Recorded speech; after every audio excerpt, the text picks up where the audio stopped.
வணக்கம். நான் உங்கள் ஜோதிடர் ஜெயம்எஸ் சந்திரமௌலி பேசுகிறேன். குரு ஜோதிடம் இந்த சேனல்ல உங்களுக்கு நிறைய ஜோதிட தகவல்கள், ஜோதிட பதிவுகள் மிகவும் உபயோகமாக பயன்பட்டு வரும். அந்த வகையில் நீங்களும் இதை நல்லா ஃபாலோ பண்ணி ஆதரவு கொடுத்து வர்றீங்க. அதற்காக மனமார்ந்த நன்றிகள். அன்பார்ந்த விருச்சிக லக்ன நண்பர்களுக்கு 2024 குரு பயிற்சி பலனுக்கான பதிவு தான் இது. லக்னம் தான் நிலையானது. உங்களுடைய விருச்சிக லக்னமாக இருந்தால் நீங்கள் இந்த பதிவை பார்க்கலாம். விருச்சிக ராசியாக இருந்தால் நீங்கள் எந்த லக்னமோ அந்த லக்னத்தை தேர்ந்தெடுத்து அந்த லக்னத்திற்கான பதிவை பாருங்கள். 12 லக்னங்களுக்கும் குரு பயிற்சி பதிவுகள் போடப்பட்டுள்ளன. இப்போ நம்ம மே மாதம் 1ஆம் தேதி மேசராசியிலிருந்து ரிஷபராசிக்கு மாறக்கூடிய குரு பகவான் நம்மளுடைய விருச்சிக லக்னத்திற்கு 6ஆம் வீட்டிலிருந்து 7ஆம் வீட்டுக்கு வருகிறார். இந்த 7ஆம் வீடு என்பது என்ன? நமக்கு எதிர்ப்பா இருக்கிறவங்கன்னு எடுத்துக்கலாம், அல்லது கூட ஒத்துழைக்கிறவங்கன்னு எடுத்துக்கலாம். அன்றாட சந்திக்கக்கூடிய நபர்களாகவும் இருக்கு. சமூகம் சார்ந்த அத்தனை நபர்களுமே 7ஆம் இடம் தான். கணவன் மனைவி உறவும் 7ஆம் இடம், பிஸ்னஸ்ல வரக்கூடிய பார்ட்னரும் 7ஆம் இடம், நமக்கு வரக்கூடிய கஸ்டமரும் 7ஆம் இடம்.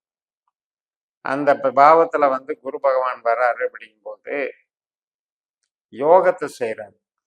புதிய நபர்கள் அல்லது நமக்கு அறிமுகமான நபர்கள், நம்ம கஸ்டமர், நம்ம சந்திக்கக்கூடிய சமூகம், இவர்கள் எல்லாருமே நமக்கு நன்மைகளை செய்கிறாங்க. நமக்கு ஏதோ ஒரு வகையில் வளர்ச்சி தருவதற்கு காரணமாக இருக்கிறாங்க. நாம் வளர்ச்சி அடைவதற்கு அவங்க உறுதுணையாக இருக்கிறாங்க. அதனால் பண வரவு, பண ஆதாயம் அப்படிங்கிறது சிறப்பாக இருக்கக்கூடிய ஒரு யோகம். அதன் மூலமாக நமக்கு கிடைக்கக்கூடிய மகிழ்ச்சி.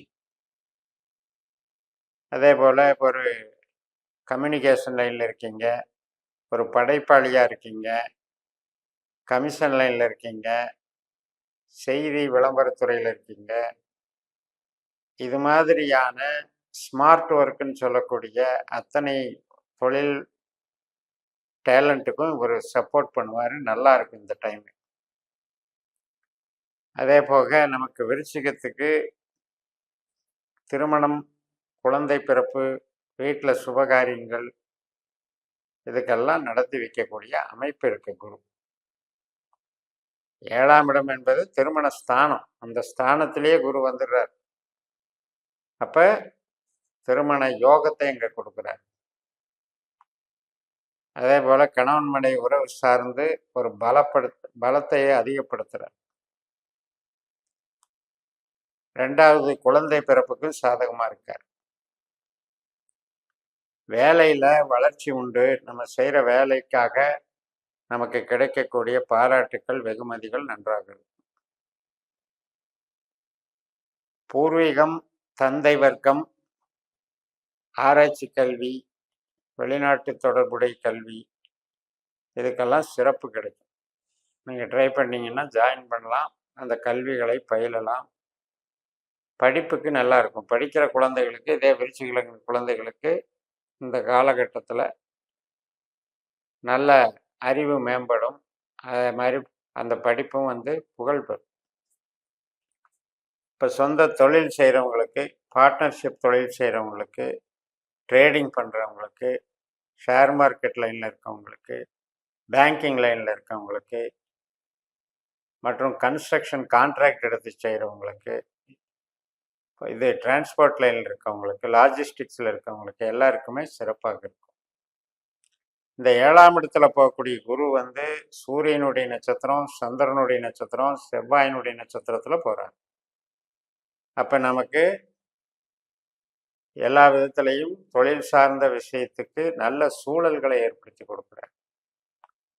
நல்ல அறிமுகங்கள், நம்மை பற்றி நல்ல அபிப்பிராயங்கள் பகிர்ந்து கொள்ளுதல், ஒருவருக்கொருவர் உதவுதல், அதன் மூலம் ஒரு வளர்ச்சி பாதையை நோக்கி நம்ம அடுத்த கட்டத்துக்கு முன்னேறும்.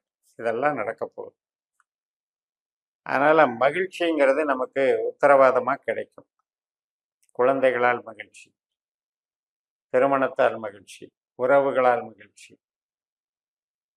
பேரண்ட்ஸு, தந்தை வர்க்கம், சொந்த பந்தங்கள், பூர்வீகத்தினால மகிழ்ச்சி, கூட பிறந்தவங்க, இளைய சகோதர சகோதரி, மூத்த சகோதர சகோதரி, நண்பர்கள், இவங்க எல்லாத்தினாலையும் மகிழ்ச்சி. அப்போ அந்த அளவுக்கு ஒரு காலகட்டத்தில் இந்த குருவானவர் இந்த மாதிரியான உறவு சார்ந்த நம்முடைய மகிழ்ச்சியை வந்து ரெட்டிப்பாக்குகிறார். ஏன்னா லக்கணத்தையே குரு பார்க்குறார். அப்போ குரு பார்க்க கோடி புண்ணியம் அப்படின்னா என்ன புண்ணியம் அப்படிங்கிறது, மதிப்பு கெடாம, கௌரவம் கெடாம, அந்தஸ்து கெடாம, அடிப்படை தேவைகளுக்கு பஞ்சம் இல்லாம, உறவுகள் இடையில பிணக்கு இல்லாம, அதே போல ஆன்மீகம், இறை வழிபாடு, இது மாதிரியான ஒழுக்க சார்ந்த விஷயங்களுக்கு, நம்பிக்கை சார்ந்த விஷயங்களுக்கும் அது சப்போர்ட்டிவாகவும் இயங்கிட்டு. அப்போ இந்த அளவுக்கு அது வந்து ஒரு நார்மலாக டெவலப்மெண்ட்டுக்கு பார்த்து நம்மளை கொண்டு போகுது. இப்போ ஒரு மூலதனம் பண்ணலாம், அல்லது வெளிநாடுல போய் நம்ம பெர்மனண்ட்டாக இருக்கலாம், பெர்மனண்ட் ரெசிடென்சி வாங்கலாம், அந்த மாதிரி கேள்விக்கு மட்டும் இப்போ இந்த 7ஆம் இடம் நன்மை செய்யாது. அதனால் தேவையற்ற அதிரடியாக அவசரமாக மூலதனம் பண்ணி இப்போ ஒரு பிஸ்னஸில் இது பண்ணுறதுங்கிறத அவாய்ட் பண்ணிடுங்க. அதனால் வெளிநாடு அப்படிங்கிறதுல ஏற்கனவே இருக்கிறவங்களுக்கு பாதிப்பு இல்லை, புதுசாக ட்ரை பண்ணுறவங்களுக்கு கொஞ்சம் அவங்களுடைய திசாபுத்திகளை பொறுத்து தான் பார்க்கணும். அப்போ விருச்சிகத்தை பொறுத்த வரைக்கும் குருவானவர் நட்சத்திர ஆற்றல் ரீதியாக அவர் வந்து 4, 8, 12 அப்படின்ற கெட்ட பாவங்களை பொட்டன்ஷியலை வச்சிருக்கார். அப்பேற்பட்டவர் அந்த பாவத்துக்கு, கெட்ட பாவத்துக்கு வந்துடுறார். அதாவது கெட்ட பாவத்தை செய்கிறவர் கெட்ட பாவத்திலே இருந்தால் கெடுதல் அதிகமாகும். அந்த கெட்ட பாவத்துக்கு தடுக்கிற இடத்துல இருந்தால் கெடுதல் நடக்காது. அந்த மாதிரி கெடுதலை கேன்சல் பண்ணுற இடத்துல இருக்கிறதுனால இவர் வந்து யோக கிரகமாக மாறி நமக்கு நன்மைகளை தருகிறார். அந்த வகையில் இந்த குரு பயிற்சி நமக்கு நன்மைகளை செய்யும். ஒரு கிரகம், ஒரு பயிற்சி ஒரு இடத்துக்கு போகுது அப்படின்னா அது வந்து அந்த இடத்தின் பலனை மட்டுமே செஞ்சுக்கிட்டு இருக்காரு. நம்ம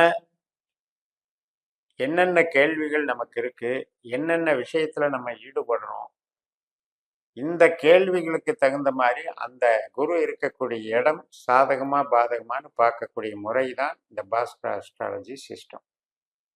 இந்த சிஸ்டத்துல உங்களுடைய ஜனன ஜாதகத்தை இன்னும் டெப்தா கால்குலேட் பண்ற முறை இருக்கு. உபநட்சத்திரங்களை கண்டுபிடித்து 12 பாவ அதிகாரிகளை தெரிந்து கொண்டு இந்த 12 பாவ அதிகாரிகள் தான் நமக்கு 12 பாவத்திற்கு விதி கொடுப்பினையை நிர்ணயிக்கிறார்கள்.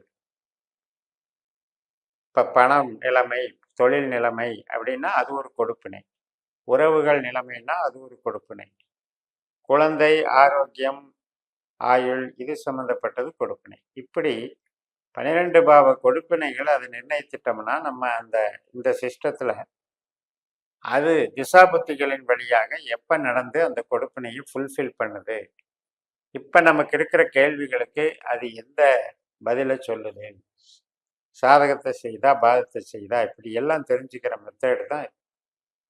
அதனால் ஒரு தடவை நம்ம இந்த ஜாதக ரீதியாக நம்ம வந்து கால்குலேட் பண்ணி வச்சுக்கிட்டு டேலி பண்ணி இந்த ஜோதிடத்தை புரிந்து வளர்த்தோம் என்றால் உங்களுக்கு பயனுள்ளதாக இருக்கும் என்று கூறி நிறைவு செய்கிறேன். இந்த சேனலை சப்ஸ்கிரைப் பண்ணி ஷேர் பண்ணுங்கள். உங்கள் தனிப்பட்ட ஜாதக பலாபலன்களை என்னுடைய வாட்ஸ்அப் நம்பரில் தொடர்பு கொண்டு பலன் பெறுங்கள். உங்களிடமிருந்து விடைபெறுகிறேன். உங்கள் ஜெயம் எஸ். நன்றி, வணக்கம்.